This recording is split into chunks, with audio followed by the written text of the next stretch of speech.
Hi friends, வாங்க வணக்கம். எல்லோரும் எப்படிப்பா இருக்கீங்க? நல்லா இருக்கீங்களா? சாப்பிட்டீங்களா? இன்றைக்கி நம்ம என்ன ரெசிபி பார்க்க போகிறோம் அப்படின்னா, புடலங்காய் பொரியல் பார்க்க போகிறோம்ப்பா. சரிங்களா? பொரியலுக்கு தேவையான எண்ணெய் ஊற்றிக்கலாம்ப்பா. நீங்கள் வந்து காய் எவ்வளோ போடுறீங்க என்னென்னு நமக்கு தெரியாது இல்லையா? உங்களுக்கு ஏற்ற மாதிரி எண்ணெய் ஊற்றிக்கோங்க. ஏன்னா காய் வந்து கொஞ்சம் எண்ணெயிலே வணங்கினா தான் அந்த பச்சை வாடை இல்லாமல் இருக்கும். நிறைய பேருக்கு வந்து அந்த புடலங்காய் வாசனை பச்சை வாடை போகாமல் இருக்கும், எப்படி தான் செஞ்சாலும். அதனால் எண்ணெயில் வந்து நல்லா வணக்கிட்டோம்னா அந்த பச்சை வாடையே வராது. சரிங்களா? நான் வந்து ஒரு காய்ப்பா, இங்கே பாருங்கள், ஒரு காய், அந்த காய்க்கு தகுந்த மாதிரி எண்ணெய் ஊற்றிருக்கேன். நீங்கள் எவ்வளோ காய் போடுறீங்களோ அதுக்கு தகுந்த மாதிரி போட்டுக்கோங்க. நான் ஒரு காய் தான் அரிஞ்சு வச்சுருக்கேன், பெரிய காய் இது. போதும், இந்த இவ்வளோக்கு வந்து அந்த எண்ணெய் போதும். பத்தலை அப்படின்னா தேவைப்பட்டால் ஊற்றிக்கலாம். சரிங்களா? அதுக்கு தேவையான பொருள் என்னென்னு பார்த்துடலாங்களா? அதில் பார்த்திங்கன்னா பூண்டு வந்து நசுக்கி வச்சுருக்கேன், கருவேப்பிலை. இது வந்து பார்த்திங்கன்னா துவையல் அரைக்க போகிறேன். இன்னும் ஒரு புடலங்காய் இருக்குது. இந்த பொரியல் இல்லாமல் இன்னும் கொஞ்சம் டிஃப்ரெண்ட்டான ஒரு பொரியலும் இருக்குது. அது கண்டிப்பாக அடுத்த வீடியோவில் வரும். இதே மாதிரி இந்த புடலங்காய் விதையை வந்து வேஸ்ட் பண்ணாதீங்க, எடுத்து வச்சுருங்க. நான் வந்து இன்னும் அடுத்த காயிலே அரிஞ்சு அந்த விதையை தனியாக எடுத்து வச்சுருந்து இதில் வந்து துவையல் அரைக்கலாம். நிறைய பேருக்கு தெரியும், அப்படி தெரியாதவங்க பார்த்து யூஸ் பண்ணிக்கோங்க. நான் கண்டிப்பாக இது வந்து துவையல் அரைச்சி வீடியோ போடுறேன். பார்த்திங்கன்னா வெங்காயம் இருக்குது, வரமிளகாய் இருக்குதுப்பா. வாங்க செய்முறை பார்த்தலாம். எண்ணெய் காஞ்சிருச்சு.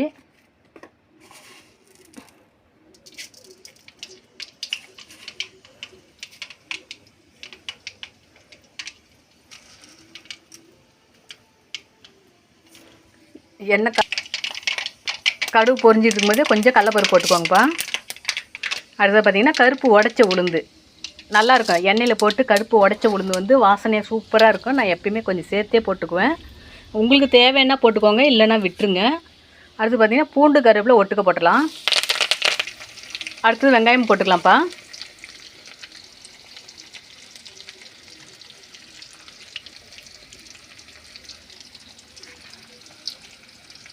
அதோடு பார்த்திங்கன்னா வரமிளகாயும் போட்டுக்கலாம். எண்ணெயில் பொரியும் போது நல்லாயிருக்கும். எல்லாமே சேர்ந்து கொஞ்சம் ஒரு வணக்கல் அப்படியே கிண்டி விட்டுக்கிட்டே இருப்போம், ஒரு நிமிஷம்.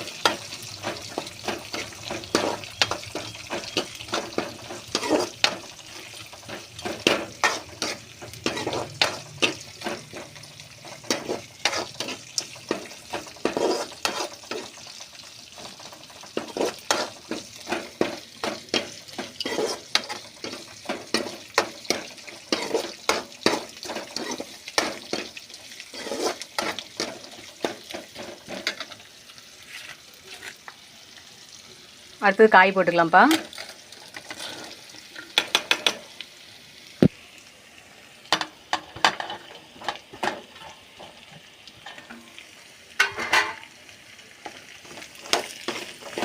நல்லா எண்ணெயிலே வணக்கிக்கலாம் காய்.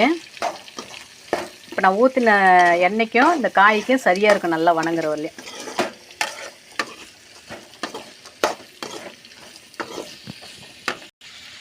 இந்த காய் வணங்கும் போது பார்த்திங்கன்னா உப்பு லைட்டாக போட்டுக்கலாம்ப்பா. ஏன்னா அப்போ தான் காயில் நல்லா சுருக்குன்னு ஏறும். கொஞ்சம் கம்மியாகவே போட்டுக்கோங்க. அப்புறம் லாஸ்ட்டில் இறக்குற ஸ்டேஜில் உப்பு கொஞ்சம் சாப்பிட்டு பார்த்துட்டு உப்பு கம்மியாக இருக்குது அப்படின்னா போட்டுக்கலாம்.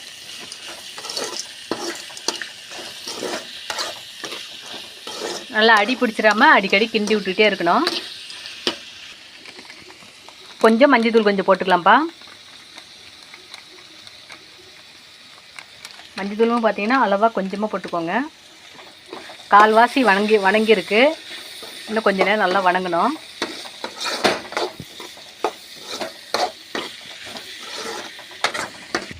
அடுத்ததாக பார்த்திங்கன்னா காரத்துக்கு வந்து நம்ம மிளகாயும் போட்டிருக்கிறப்ப அந்த காரம் பத்தாது. உங்களுக்கு அந்த காரம் போதும் அப்படின்னா விட்டுருங்க. இல்லை உங்களுக்கு மிளகா வேணான்னு நினச்சிங்கன்னா ஒன்றும் பிரச்சனை இல்லை, மிளகாத்தூள் போட்டு தனியாக போட்டுக்கலாம். நான் கொஞ்சம் மிளகாத்தூள் போட்டுக்கிறேன்ப்பா, எனக்கு வந்து இந்த காரம் பத்தாது. அதனால் மிளகாயும் போட்டு கொஞ்சமாக வந்து மிளகாத்தூளும் போட்டுக்கிறேன்ப்பா. இது வந்து நான் வீட்டில் அரைச்ச தூள் இல்லைப்பா, கடையில் வாங்கின தூள் தான். நான் அந்த வீட்டில் இன்னும் அரைக்கல. இதையும் வந்துட்டு இந்த எண்ணெயோடு சேர்த்து நல்லா கிளறி விட்டுக்கோங்க. அந்த எண்ணெயில் வந்து அந்த மிளகாய் பொடியெலாம் வந்து வணங்குறது டேஸ்ட் வந்து சூப்பராக இருக்கும். சரிங்களா? கொட்டிட்டு நல்லா கிளறி விட்டுக்கோங்க. ஒரு ரெண்டு நிமிஷம் அப்படியே கிளறி விட்டுக்கோங்க. மஞ்சள் தூள், உப்பு, இந்த மிளகாத்தூள்லாம் போட்டதுக்கப்புறம் நல்லா எண்ணெயிலே அப்படியே கிளறிடுங்க. புடலங்காய் பார்த்திங்கன்னா நல்லா எண்ணெயிலே நல்லா வணங்கிருக்குதுப்பா. அரைவாசி இது வணங்கிருக்குது. இதில் பார்த்திங்கன்னா இந்த நிலக்கடலை பார்த்திங்கன்னா நான் நைட்டே தண்ணியில் கொட்டி நல்லா ஊற வச்சுருந்தேன். இது ஒரு 5 மணி நேரம் இல்லை 4 மணி நேரம் ஊறினா போதும்ப்பா. நான் வந்து மணி 1 மணிக்காட்ட தண்ணியில் கொட்டினேன். காலையில் தண்ணி விட்டு எடுத்து வச்சுட்டு இப்போ சமைக்கிறதுக்கு யூஸ் பண்ணுறேன். இது வந்து பார்த்திங்கன்னா நிறைய பேருக்கு தெரியும், நிலக்கடலை பயிர். காஞ்ச பயிராக இருந்தால் ஊற வச்சுருங்க. நீங்கள் பச்சை கடலையாக இருந்தால் அப்படியே உரித்து போட்டுக்கோங்க சரிங்களா. உரித்து வேக வச்சுக்கோங்க. காஞ்ச நிலக்கடலையாக இருந்ததுன்னா தண்ணியில் ஊற வச்சு வேக வச்சுக்கோங்க. இது வேக வைக்கும்போது பார்த்தீங்கன்னா கொஞ்சமாக உப்பு போட்டுக்கோங்க. இந்த பயிரில் உப்பு உரைக்கணும் இல்லையா, உப்பு போட்டுக்கோங்க. இப்போ இந்த பயிர் வந்து இதோட கொட்டி கிளறி விடலாம். நல்லா கிளறிக்கலாம்ப்பா.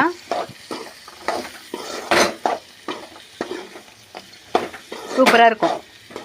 நிலக்கடலை பயிர் போட்டு செஞ்சோம்னா செம்ம டேஸ்ட்டு. சாப்பாட்டு கூட வச்சு சாப்பிட்டாலும் சரி, ரச சாதம், அதுலேயும் கஞ்சி சாதம், தயிர் சாதம், மோர் சாதம்னு இப்படி பல ஐட்டங்களோடு சாப்பிடும்போது சூப்பராக இருக்கும் டேஸ்ட்.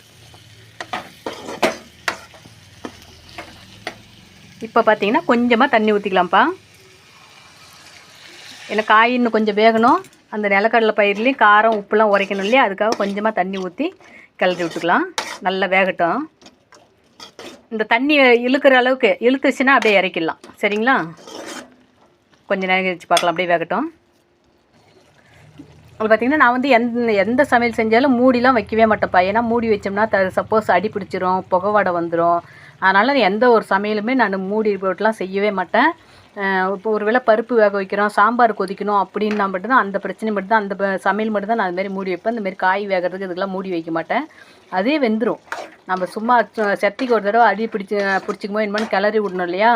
அதனால் மூடி போட்டோம்னா அடியில் பிடிக்குதா இல்லைன்னு நமக்கு தெரியாது. ஏன்னா நம்ம தண்ணி கம்மியாக ஊற்றி செய்கிறோம். நான் அந்த மூடி வச்சு செய்கிற பழக்கம் நிறைய கிடையாது சரிங்களா. கிட்டவே இருந்து சமைக்கிறதால மூடி தேவையில்லை. இப்படி காய் வந்து ஒட்டுக்காக கூட்டி விட்டோம்னா இப்போ அடியில் இருக்கிற காயெல்லாம் கொஞ்சம் ஓரளவுக்கு வெந்துடும் சரிங்களா. ஒரு நிமிஷம் கழித்து உடனே என்ன பண்ணால் அந்த அடியில் இருக்கிற காயெல்லாம் மேலே வர மாதிரி, மேலே இருக்கிற காயெல்லாம் இப்படி அடியில் வர மாதிரி இப்படி கூட்டி விட்டோம்னா சீக்கிரம் வெந்துடும் சரிங்களா. நான் இப்படி தான் செய்வேன், மூடிலாம் போட மாட்டேன்.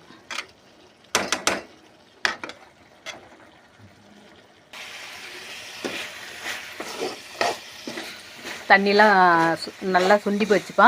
நம்ம ஊற்றுற தண்ணி நல்லா சுண்டிடுச்சு. இதில் இருக்கிற ஈரப்பதம் மட்டும் போகிற மாதிரினா கிளறிக்கலாம். அப்படி இல்லை உங்களுக்கு சாப்பாட்டில் செஞ்சு சாப்பிட்றதுக்கு வேணும் அப்படின்னா இந்த பதத்தோடு எடுத்துக்கலாம். பார்த்திங்களா, கொஞ்சம் செமி கிரேவியாக இருக்கிற மாதிரி இந்த பதத்தோடு எடுத்திங்கன்னா சாப்பாட்டில் போட்டு சாப்பிட்றதுக்கு நல்லாயிருக்கும். அப்படியே நீங்கள் தேங்காய் பூ போடணும் அப்படின்னா, நான் தேங்காய் பூ போடலைங்க, இந்த கடலைப்பயிறு டேஸ்ட்டு போயிடும். நீங்கள் தேங்காய் பூ வேணும் அப்படின்னா இந்த பதத்தில் வந்து நீங்கள் தேங்காய் பூ துருவி வச்சுருந்து போட்டு நல்லா சுற்றி போட்டு நல்லா அதிகமாக கொஞ்சம் எண்ணெயில் நல்லா வணங்குற மாதிரி கிளறி விட்டுக்கோங்க. தேங்காய் பூ போட்டு ஆல்ரெடி உங்களுக்கு தெரியும் தேங்காய் பூ வந்து எந்த ஸ்டேஜில் போடணும் அப்படிங்கிறது உங்களுக்கு தெரியும். உங்களுக்கு தேங்காய் பூ வேணுன்னா போட்டுக்கோங்கப்பா. எனக்கு இதுக்கு நிலக்கடலை போட்டிருக்கோம் இல்லையா, அந்த டேஸ்ட்டு போயிடும். அதுக்காக தான்.